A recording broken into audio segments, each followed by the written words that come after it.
पारस पत्थर की कहानी।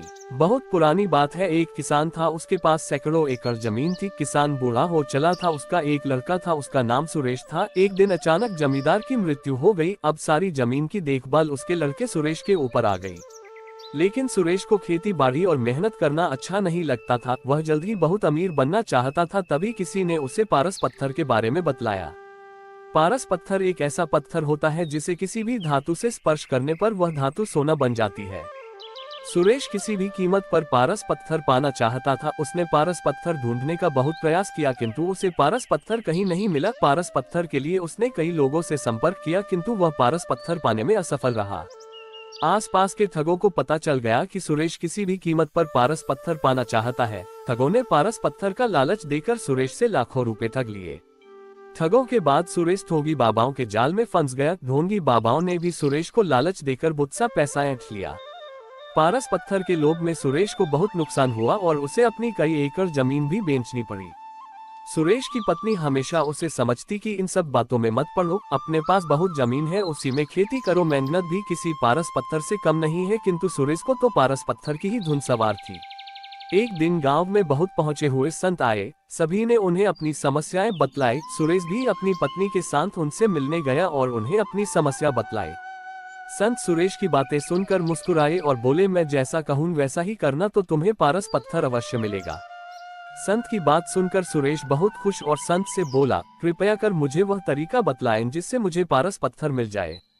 संत बोले, तुम्हें केले के पेड़ की पत्तियों के नोक पर जमा सुबह की ओस की बूंदें एक बर्तन में एकत्र करना है, और जब तुम 5 लीटर ओस की बूंदें एकत्र कर लोगे तो मैं उसे अभिमंत्रित कर पारस पत्थर में बदल दूंगा।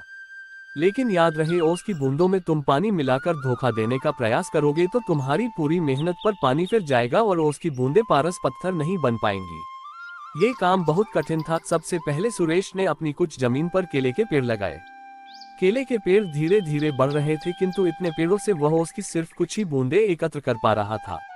उसे लगा इतने केले के पौधों से 5 लीटर ओस एकत्र करने में तो उसे सालों लग जाएंगे। उसने फिर कुछ केले के पौधे और लगाए। इस तरह करते करते उसने अपनी लगभग पूरी जमीन पर केले के पेड़ लगा लिए। सुरेश अब इन केलों के पौधों को पानी देता और उनकी देखभाल करता था। 2 साल की अथक मेहनत के बाद सुरेश 5 लीटर ओस के बूंदे एकत्र कर पाया और अत्यधिक प्रसन्न होकर साधु महाराज के पास गया और उन्हें 5 लीटर ओस की बूंदों से भरा बर्तन देते हुए बोला, साधु महाराज, आपकी आज्ञा अनुसार मैंने 2 साल की अथक मेहनत के बाद ये 5 लीटर ओस की बूंदें एकत्र कर ली हैं। कृपया अब इन्हें पारस पत्थर में बदल दीजिए। साधु महाराज बोले, सुरेश, तुम्हारी मेहनत सराहनीय है। तुम्हें तुम्हारी मेहनत का फल अवश्य मिलेगा। कल जब तुम आओगे तो अपनी पत्नी को भी साथ लाना। सुरेश खुश होकर अपने घर चला गया और पत्नी को सारी बात बतलाई। दूसरे दिन दोनों पति पत्नी जल्दी उठकर नहा धोकर साधु के पास पहुंचे। साधु ने सुरेश को देखकर कहा, सुरेश, मैंने ओस की बूंदों को पारस पत्थर में बदलने के बहुत प्रयास किया, किंतु मैं उन्हें पारस पत्थर में नहीं बदल सका।